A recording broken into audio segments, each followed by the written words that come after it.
La théologie du corps de Jean-Paul II expose de façon lumineuse le plan de Dieu concernant l'amour humain. Mais hélas, elle est bien souvent ignorée ou déformée. Alors c'est pour enseigner fidèlement cette théologie du corps que M. Yves Semen a fondé en 2014 l'Institut de théologie du corps.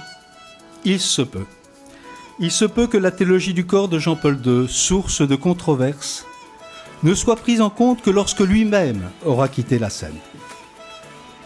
Ensemble, ces 130 discours catéchétiques constituent une sorte de bombe à retardement qui pourrait exploser avec des effets spectaculaires au cours du 3e millénaire de l'Église.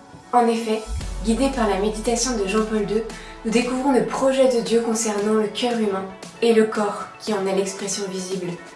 Et en fait, c'est une formidable pédagogie pour apprendre à nous émerveiller et à rendre grâce.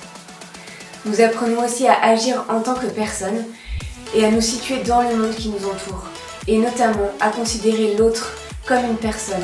Il y a vraiment une approche théorique par les cours fondamentaux qui sont la théologie pure de Jean-Paul II. Et puis il y a une approche plus pratique avec les séminaires qui nous permet un peu d'appliquer toute la théorie.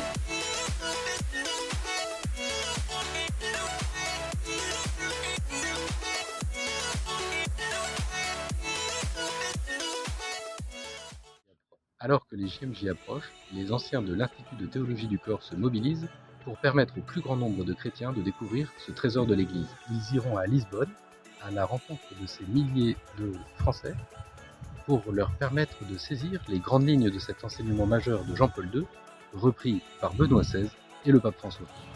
Et nous souhaitons leur laisser une trace tangible de cette rencontre, un objet utile sur lequel sera écrit une phrase choc de la théologie du corps et les coordonnées de l'Institut où ils pourront venir se former. Nous souhaitons ainsi distribuer des gobelets EcoCup, des décapsuleurs, des porte-clés, bref, tout ce que votre générosité nous permettra de réaliser. Car pour confectionner ces supports, nous avons besoin de vous. Dès aujourd'hui, nous collectons avec gratitude tous les dons que vous voudrez bien nous faire. Il n'y a pas de petits dons à nos yeux.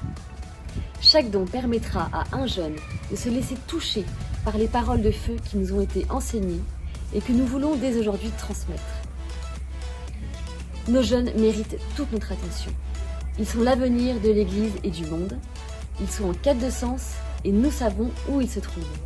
Les anciens de l'Institut de théologie du corps ne veulent pas rater l'occasion de ces JMJ. On compte sur vous ?